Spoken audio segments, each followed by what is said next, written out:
Our big ultimate goal in Barnabas is to produce things that will outlast us. We do marriage equipping. We go from present to the future. Yeah. We're going to start with today and move Oh, forward. I sheepishly see all of my class peer sisters, and they're like, "We knew that."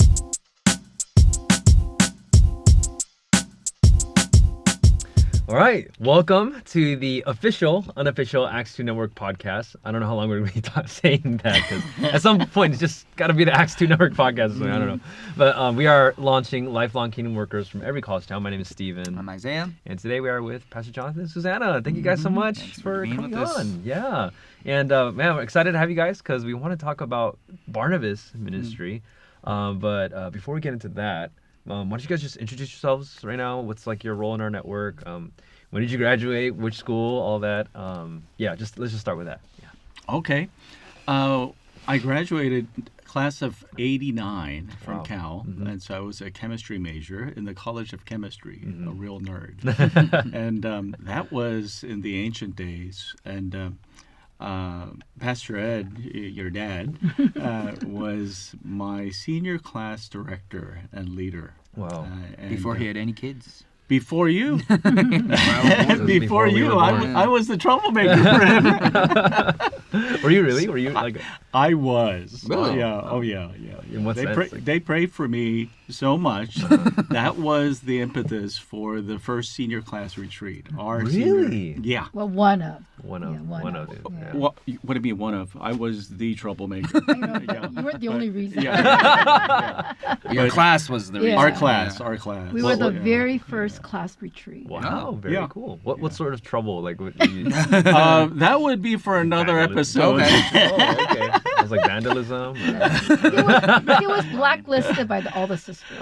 Well, it was like I had so many crushes on different people all throughout. It's like no one, That kind of did not trouble. know that. no one could take me seriously. That's not what I had in Wow. mind at all. Okay. Wow. He wasn't there for a chemistry degree. I He was to get married degree. see. Different MRS kind of degree. chemistry. MRS Ah, degree. Yeah, wow. yeah. Okay. Different yeah. kind of different. We kind do of have to have chemistry. another episode on We that. do. Then. Yeah, Okay. We do. All right. And then I'm his peer, okay. and I came to our church 39 years ago from freshman year. I Wow. was the official freshman rep, Wow. welcoming other freshmen. Freshman year, I didn't come regularly, Uh-huh. so she would be like reaching out to people like me, who would be just coming off and on. Wow. And I just came for Sunday sermon. That's it. That's it. Not So- even the praise. Nothing. No, because I was really shy and I didn't want to go through the whole hassle of making new friends. I just wanted talk to to people. get my degree, watch TV. There was no internet, so it was just TV watching. Yeah. So that I could tell my parents that I went to church. Right. So I would walk in late, just in time for the sermon, And then walk out while they're doing the closing prayer for the sermon. Yeah. and just Wow. But so you were kind of the complete I was the opposite. complete Yeah. opposite. And I was there when we first started to meet on campus. We used to Oh. meet off of campus my first semester, but it was a very historical moment. Yeah. And I did a lot of the first. I was there for the first Japan Korea mission trip Okay. in between wow. my sophomore and junior year in 1987. Wow. Yeah. So, What was the yeah. first room that we met at on campus? Do you oh know? gosh, I think it was Mulford. Mulford. Yeah, Wow. Mulford. I haven't even been Yeah. there Wow. in like years. Yeah. It was Valentine's Day, Friday of my freshman year. I remember. Wow. Because I passed out, candy. So Oh wow. as a freshman rep, I remember. Wow. How did you become the freshman? Is rep? that an Was it official just- role, was that or you official? just- It was was a actually an official official role. role Yeah. at that time Wow. because, I was a PK and, Okay. I was coming every week. Yeah. So You kind of knew. I kind of knew how to work the church. Yeah, so, yeah. Yeah, but I became kind of a MIA kind of person by my sophomore year because I didn't Oh. have roots. And I became a genuine follower of Jesus junior year of my spring semester. Wow. Can Yeah. you tell us more about that? Like, like going MIA, how did that happen? And then coming Yes, I was the gung-ho, Miss Freshman Rep, Uh-huh. because I didn't live in the dorms. We were both like 2,000 something on the wait On the list. wait list. This Oh, is the before dorms. Foothill was even Okay. built. Okay. Wow. There was a major shortage, and through the church people, I got housing. So I felt Uh-huh. obligated to attend. So I did. Yeah. I did my duty, and because I didn't have any roots, the calling of, because I was very ambitious. Among many ambitions I had, my top ambition was to be involved in politics. Yeah. Really? Wow. So unlike a lot of women, I wanted to be a politician's wife and running his managing his campaign. That was my ambition. Yeah. So you didn't want to be a politician yourself. No. You wanted to. I want to be the You're like, spouse I'm who gonna ran run the the campaign. background. Power behind the Wow. throne. It's the real power. The real power. Yeah. Yep. Yep. So I was that kind of person, and after all the hoopla of going to church, I lost interest, and I realized, I only got into Berkeley. I got to get into an Ivy League. I got to do multiple internship. I got into that, and I did, and I was getting like 4 hours of sleep, interning, this and that. She had 2 internships at DC over one summer. Calendar Were you capital. aiming like Simultaneously. federal? Or like Simultaneously. state Wow. would have been enough? I was aiming federal. Wow. Yeah. So I was really into that kind of thing. Yeah. And I really lost why am I alive? Why am I doing this? I was back to the rat race. And that's when I felt utter emptiness. And in those days, the word depression wasn't very, known. I think I was depressed about life, depressed about where am I going. So I started to seek through the special talk that Josh McDowell held on campus. Oh, wow. Yeah. Josh McDowell. Josh Josh, McDowell. not Sean. McDowell. Yeah. The OG. Josh, Yeah. the OG. Yeah. I think Wow. Sean was probably in diapers at that time. That's weird What to did, think what, about. did he, what did he talk about that resonated with you? His testimony. Oh, yeah. You got to tell the whole backstory. Yeah. Okay. I'm a mass comm major, and we always had a show and tell of how to communicate to the masses.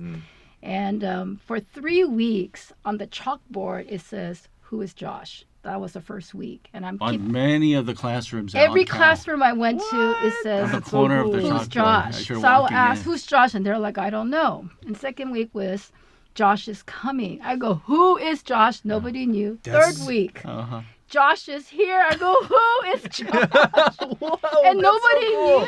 That was like a a- 3-week campaign. Who was doing that? Dang. And Yeah, it turned I think out it was to a- be one of my classmates in MassComm 101. And it was show and tell. This spunky little blonde girl, like 5'1", got on stage in front of like 300 people and say, "Hi, I'm so and so." I don't remember her name, but she's a part of a crew. Oh, wow. And there's 30 of us, but we communicated to 30,000 students doing Chalk Talk. For 3 weeks, 7 a.m., they went to every chalkboard on campus and wrote that little pithy, "Who is Josh? Josh is coming. Josh is here. He's here today. Come and hear him." That's all she said. Wow. And there was dead silence in the room because awkward, Yeah. Christianity. Yeah. But I was so impacted by her bravery. I said, I want to honor that girl. Oh, okay. And I wanted to know who this Josh is. And at that Sheer time, curiosity. I was skipping church and lying to my leader saying, "Oh, my alarm clock didn't go off," when I really didn't want to go to church. And but I was really drawn by this. And I went 30 minutes early because I'm always early. And this kind gentleman came up to me and talked to me for a little bit. And I'm just like, talking to him and whatever, just waiting for the talk to start. And then the curtain opened, and that same man walked out of the curtain. Wow. And I realized I was talking to Josh McDowell the whole time, That's the main his thing. speaker. He loves to Yeah, do he that. loves to. Yeah. And his testimony blew me away. He talked about how his mother died, and he hated the man who killed his mother, and that was his father, the town drunk. And there was no man that he hated as much as his dad. And that just completely resonated with me because that was my relationship with my own father. And I had projected my earthly father to my heavenly father. After that testimony, I don't remember anything else but his testimony. I bought, I think, 5 or 6 of his books, read it in 2 weeks. More than a carpenter. More Than a Carpenter, and all the other books he had. Okay. And I made a commitment. I'm going to start from scratch. And I'm going to see Christianity. And I sought Christianity for over a year. And I started writing every question I had that I didn't ask as a PK. And I went to office hours. I went to every Bible study, every Sunday worship service, and became a genuine seeker. And in January of my junior year, I surrendered to Christ. Wow. Wow, that is I so don't think I've cool. ever heard that before. Yeah, wow, that's Josh neat. McDowell. Yeah, if just for the audience, like just if you've never heard Josh McDowell's testimony and hear him speak, like I'm sure it's on YouTube somewhere. You gotta Yeah, look it up. yeah. Yes. Yeah, yeah. Yeah, but how about for you, Pastor John? Just troublemaker, senior year. Well, Yeah. so I grew up in the church. I had perfect attendance all throughout my youth and everything. It was a small Korean Presbyterian church in Southern California. But I think I prided myself in just being a goody two-shoes. Never got into trouble. So I never said anything bad, not even oh shoot is like on the verge of like This is very God's strong gonna guardrail. yeah. So I didn't do anything bad, but of course all of the motivation behind all of the good that I was doing was for myself, and it was at that senior class retreat when I was really convicted by one particular message that challenged me to consider all of the women with all purity, with absolute purity, as sisters in Christ and everything. And yeah, I think I was really hung up on and so worried and fearful that I would never get married. And so the whole marriage and dating and all of that was my big idol. And that's the thing that I was challenged to surrender and to trust God. And then, so I think that was when I surrendered my life to Jesus as Lord. Wow. Because all throughout my life, I was just in control.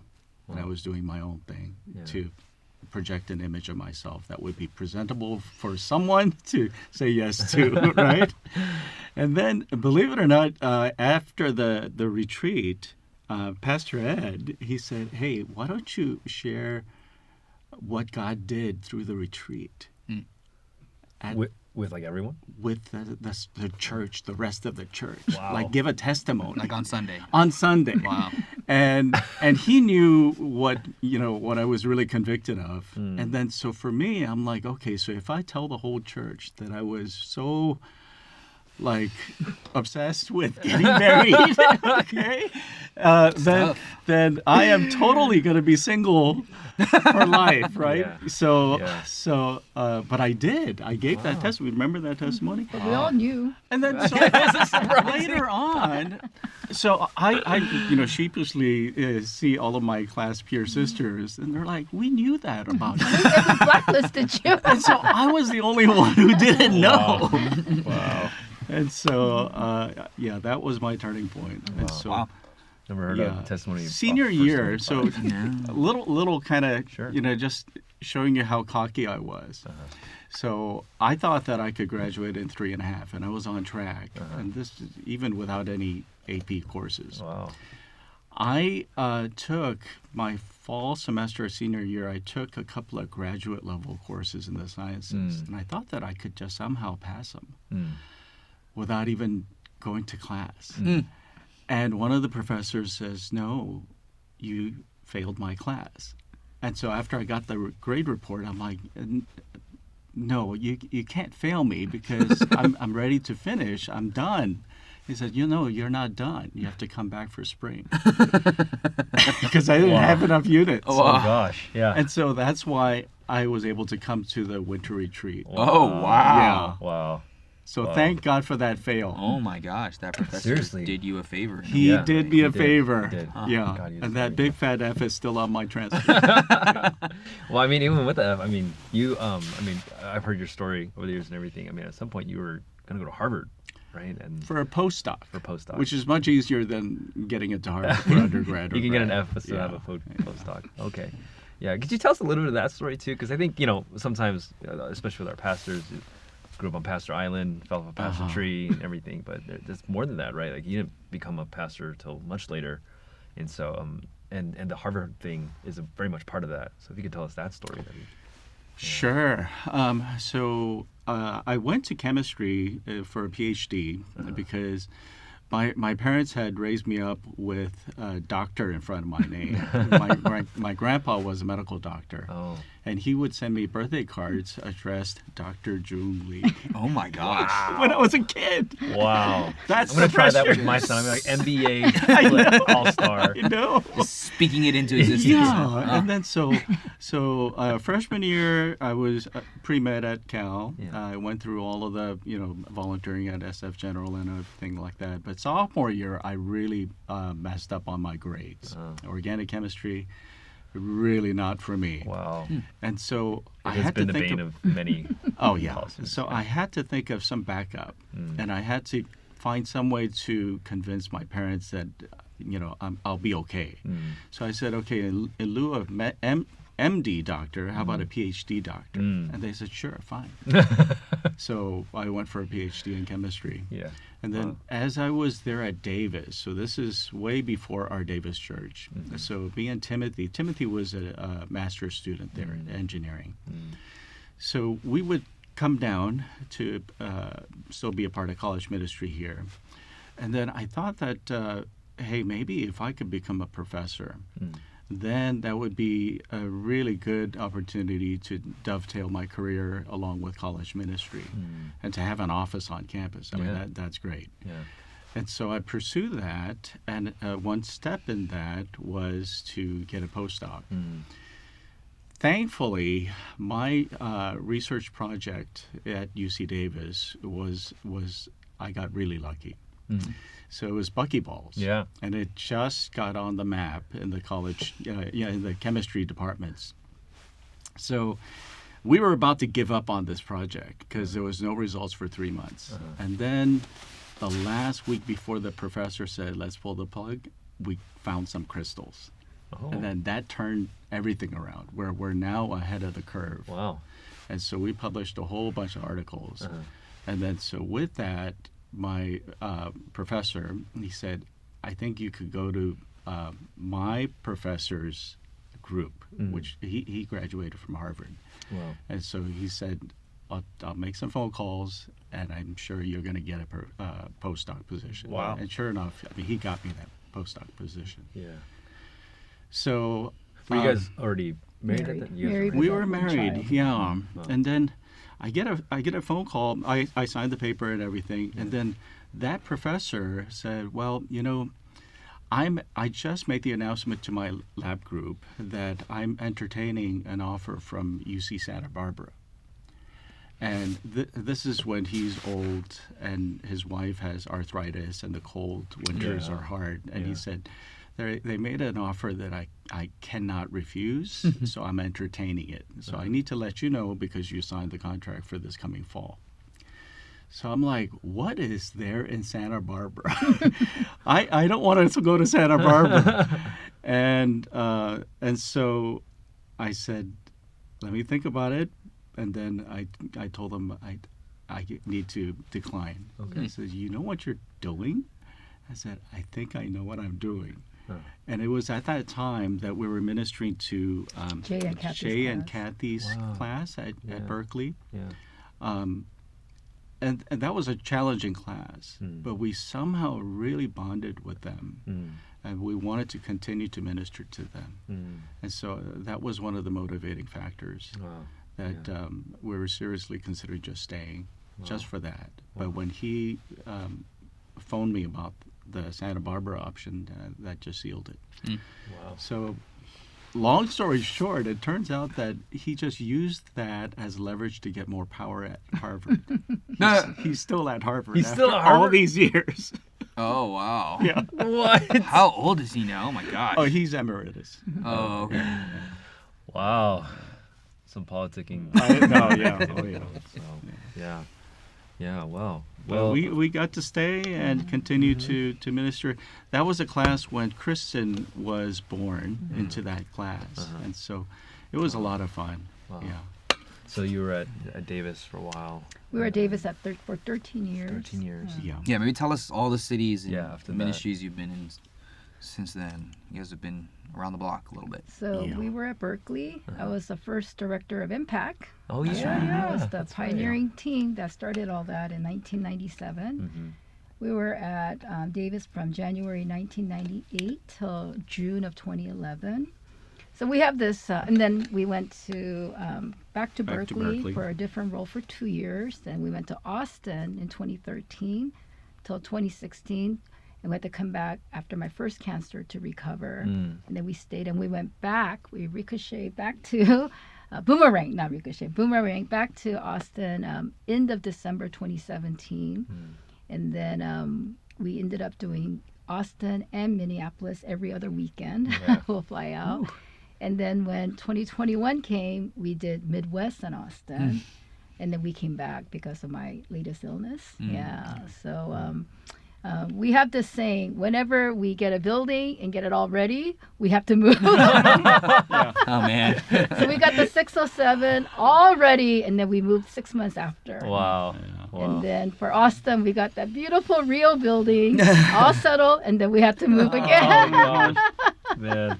So whenever we get a building, it's time to move. All right, all you people out in Austin Davis, this is who you have to thank. So, wow. So, I guess, you've had those periods of illness, and our church prayed for you many times, and I feel like that there's been a lot of blessing that has actually come out of that. Whether it's helping other people, but then there's also the main topic for today, Barnabas, right? And could you just share a little bit about what Barnabas is? What's the story of how it kind of, got birthed? And we had kind of kicked around the idea for a little bit, but then really it was like the way it actually came to fruition involved that. So I don't know if, we could tell that story of Barnabas. Yeah. I think I said a lot already. Maybe you could Okay. start us Yeah. off and I'll chime in. It's our newest ministry, Yeah. and it's hard to believe it was only August Last of year. last year, Really? 2023. Yeah. What? Yeah. Wow. Uh-huh. Okay. Yeah, we actually Yeah. embarked on it. Yeah. Wow. So after we returned back from Midwest in Austin in February of last year, I'm sorry, it was around April of last year. It was April last year. Since we're here, we thought, why not start this ministry? And like the word Barnabas, we want to be a source of encouragement, support for all of our kingdom workers in various facets of life, marriage, child rearing, character development.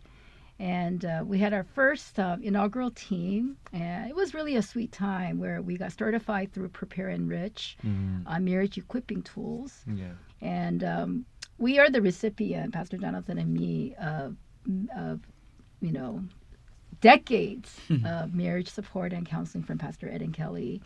And we really want to give back to other young couples and old couples all that we have learned. So we took the material and massaged it a bit and packaged it so that instead of 12 weeks, it will just be 4 weeks on the essentials.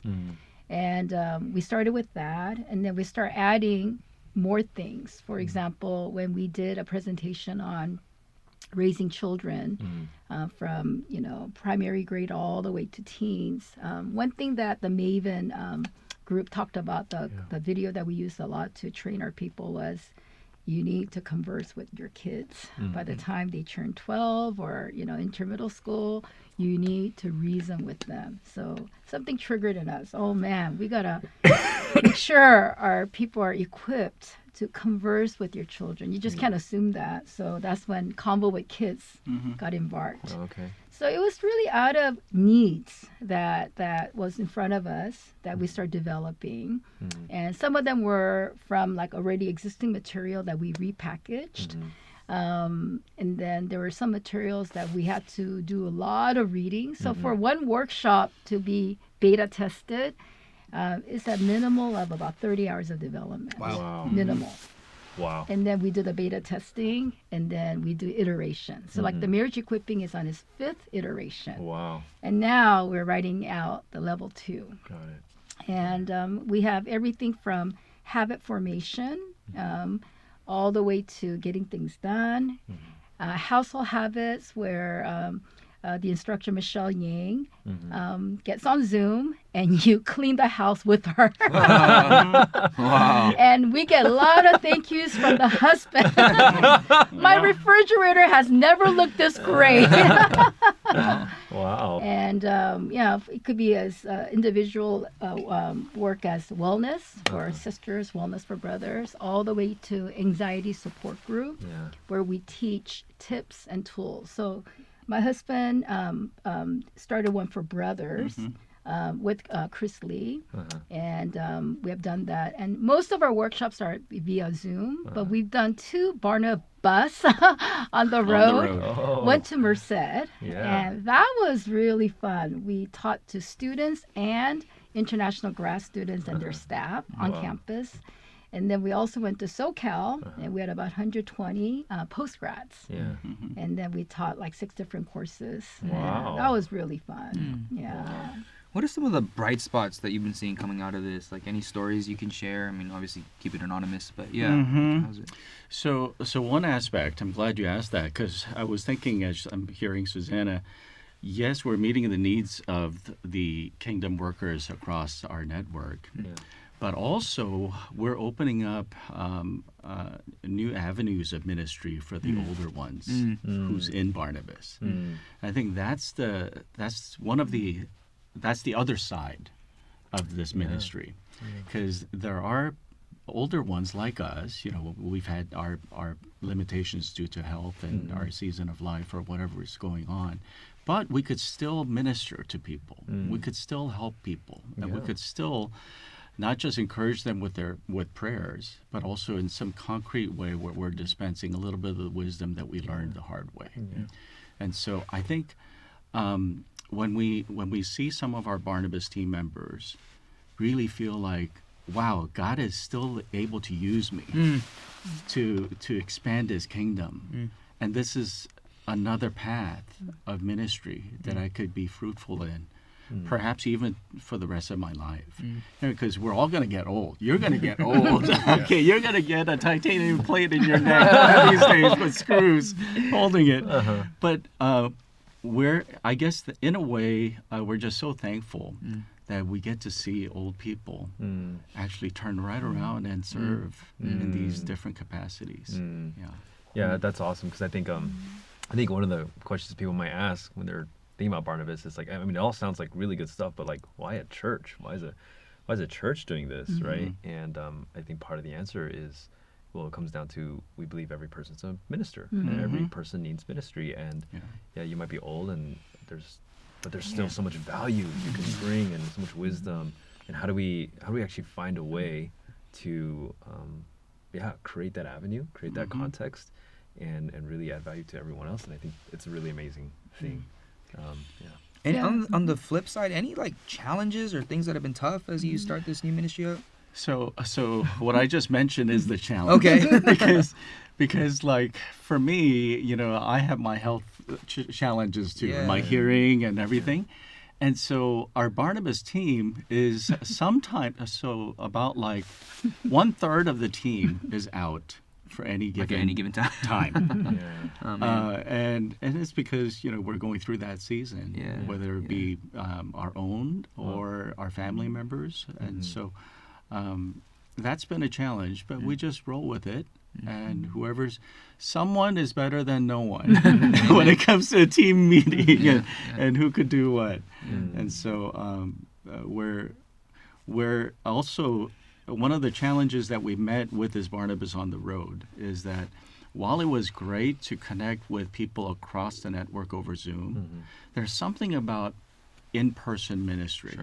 And so because these are like seasoned ministers who were leading their own like ministry before, and they're taking this other step towards Barnabas ministry, they are really missing that, like, I want to pour into you. Face to face. Yeah, face to face, person to person. Can't over. substitute for that. Exactly. And so that's why, like, going to Merced or even SoCal, that was really great. And so most of the Barnabas people are like here in Berkeley, right? We don't really have Well, we did recruit across the network some deputies, but I think that's our challenge for this upcoming year, is to really mobilize a robust Barnabas ministry that they could do within their regions. Do you have like a number for how many are here and how many are? Sure. Right now in our R&D group, it's just 13. Okay. But, those are the people developing the courses. Yes. But we did train up specifically for marriage equipping 33 couples network-wide in addition to this. Let's go. Yeah. Oh, yeah.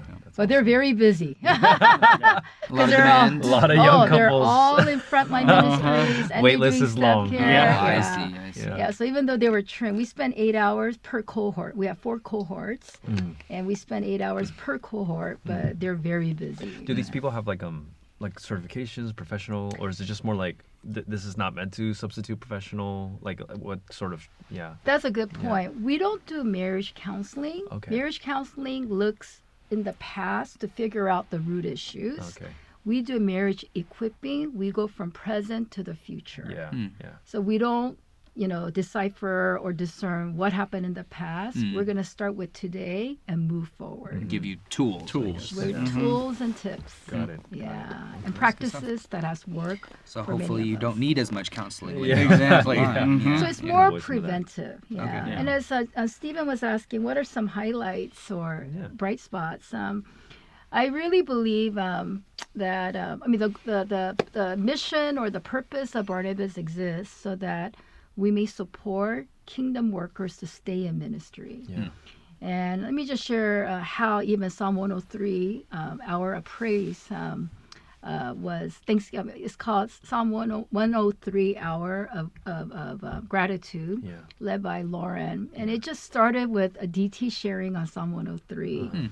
And Lauren was just sharing how she has struggled when she had 2 kids in her 30s, and how Kelly gave her a Psalm 103, and she meditated on Psalm 103 every day for about 8 months. Wow. And this became her testimony. Oh, wow.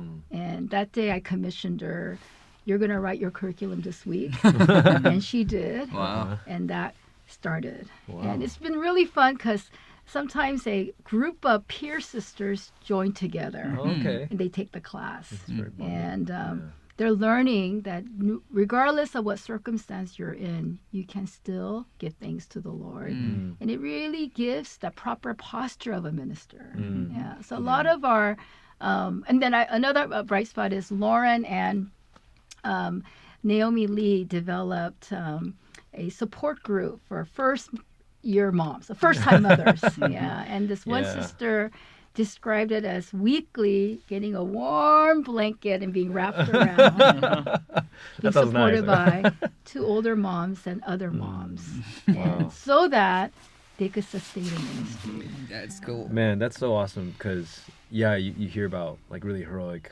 pastors' wives who are like doing it mostly alone. Yes. And then something hits them, it could be something like an illness, or just something like having a kid, right? And because they've been doing it alone, like they burn out, or like you're just having a kid, just Googling everything about the kid, and you get more anxious. You don't have those figures, in your older figures in your life to help you with that. And so, then what happens is a lot of them, when they need to step back from ministry, they never step back in. And so, I think we really underappreciate like the church is meant to come and support that, and so I think for me the thing that's really exciting about Barnabas is we really want people to develop, and what we did was, and we're going to do more of this, is we took the workshops that were given at ATTR. Like the 90 plus, and then we're doing follow-ups. Okay. So one of them is note-taking. Okay. And it's so fun when one sister she's a mom of 2. In her busy schedule, she wants to be a better note taker so that she could internalize the Word of God. And as she is all there to take better notes, receiving tools and tips, she's like, wow, Pastor S getting more organized. We're like, no, you're listening better. Maybe both.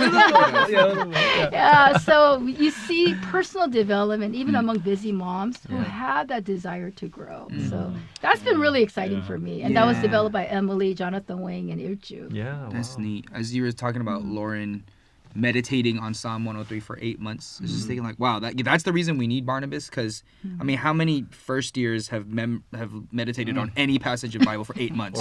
or even read. Probably count on one hand. Yeah, right. Like so, and yet there are older people in our church who've done stuff like that, and now they're kind of taking all that treasure and passing it on. So that's just it's neat. Yeah. I'm thankful for that. What an encouragement. What an encouragement. You know, one other, I guess, group that we're kind of ministering to indirectly are like you guys. You know, as you're leading a church plant, you can't do everything. No. In helping your team. Yeah. And so we just want to come alongside and just be an encouragement to help in whatever make our ways. staff better without us doing it. Yeah, it's great. I feel guilty sometimes. I'm like, oh man, I'm not getting, because Yeah. I think like you're naming one of the differences maybe, or distinctives. One of the things we value is like whole life discipleship, right? And your leader's not just your spiritual leader. It's like I'm also like, hey, what's going on in your home and stuff like that, because all that is overlapped. And you're right, like you can't do it all, especially when you're in like a startup environment like a church plant. Let me add one more thing. One thing that Lauren, Pastor Jonathan, and I are going towards is certification to be trainers of coaches. Oh, okay. And I have implemented coaching as part of my habit formation group. Maybe you could speak a little bit about coaching. Yes. Because I think people Yes, generally so don't. I forget the exact number, but hundreds of us were certified in being a coach. And the premise of coaching is that you're not there to solve the person's problem. You're there to address the person. It's the development of the person in front of you. And in addition to the individual certification, the three of us are accruing 100 more hours of coaching experience so that we could train other coaches. And taking more classes with Mary. So we took 3 additional classes, and we even had 3 new additional sessions with Mary Seltzer to train us on coaching. And the beauty of coaching is that you become such a good listener. You absolutely need to practice active listening, because you're not there to solve the problem. You're there to take that person to another level of self-awareness. Because without self-awareness, we're not going to grow. And I'm really excited about that. I still have another 40-some hours of coaching to accrue. But I'm becoming a better listener, and I'm becoming a better person, minister, than solving this specific problem. I'm such a person who wants to solve problems, but that's sometimes secondary. We really need to help the person see themselves through their own eyes and learn from what they're going through. So that's been our new addition lately. Yeah, I guess also our big ultimate goal in Barnabas is to produce things that will outlast us. So it's got to be sustainable. It should not be dependent on like the old wise people who's dispensing the wisdom. It should be able to be trained up to someone, you know, who has moderate wisdom, and then turn it around and then continue to give this kind of wisdom and support to others. And so coaching, we feel like this is a tool that if we learn how to do it right and get better at it, then, you know, like let's say 50 years from now, that could continue to help our co-vocational ministry team members. And then we heard from one church plant, as their director has to be gone a lot, that their peers are coaching each other. And they're learning to help each other out in that aspect. And this is all through like the Coach Approach Ministries and the official international. I mean, there's so many different companies. But Mary Seltzer, she's the one. She's the best. She's the best of all of them. I was in a training with her, and we did a group coaching session. She asked the question. I was like, "Oh man, I know. Pass the tissues, please." Like, I know. She calls them the powerful questions. Wow. Anything else in terms of just future? I mean, I think everyone's been so excited to hear about it, and I know your guys' wait list is like super long. Yeah, like what's the vision for Barnabas going forward? Like any 1 to 5 years. new or something things like you that, want to try, or Okay, so new things to try. I think right now the big, I guess, burden that I personally have, and we've been talking here and there, but it's setting up enough Barnabas people across the entire network. Because yes, we could do it over Zoom, but we'd much rather have it within the context of a local community right there. And so how to set apart as sacred to the Lord these people who are in their 40s maybe, or their 50s in these different regions, and where we could have direct access to them so that we could utilize their wisdom in developing new courses, because we're just kind of based out here in Berkeley, Alameda. But that's for me, that's my number one challenge for 2025. Somehow getting the other Barnabas recruits across the network. So that's one. The other is, some of the specific like marriage equipping tools. So some of the raw components could be applied to any relationship. So singles could really benefit from how to apologize. How to apologize to your housemates, and how to have assertive statements so you could speak what you want instead of just going the roundabout way and leads to frustrations and stuff like that. So that's the next phase that we need to develop. So those two for me. Another area that I feel very excited about developing is how to be of a more of a support for a foreign missions team. We got the sweetest thank you from one of the couples who watched our video from ATTR, our marriage communication tools, and because of that email, we're like, we got to develop more. So we want to be a support to not just people here in the domestic side, but also in the foreign mission side. We actually had a couple from Taiwan who zoomed in for one of our workshops, because the timing worked out somehow. So That's crazy. It's a global support. Barnabas goes international. That's awesome. In just 1 year. That is on the fast track. Wow. Well, it's so good to hear about all of this, and I think just looking forward to more, and hopefully this gives everyone out there who's wondering like what's happening next with it, a little better picture. And so please pray for them. Please pray for their health. Please pray that they'll be able to just continue to take that wisdom and distill it down to something that can be passed down. So really thankful for you guys. Thanks for joining us, and it's been good to hear. Learned a lot. Like and subscribe, and we'll see you on future episodes. All right, see you guys.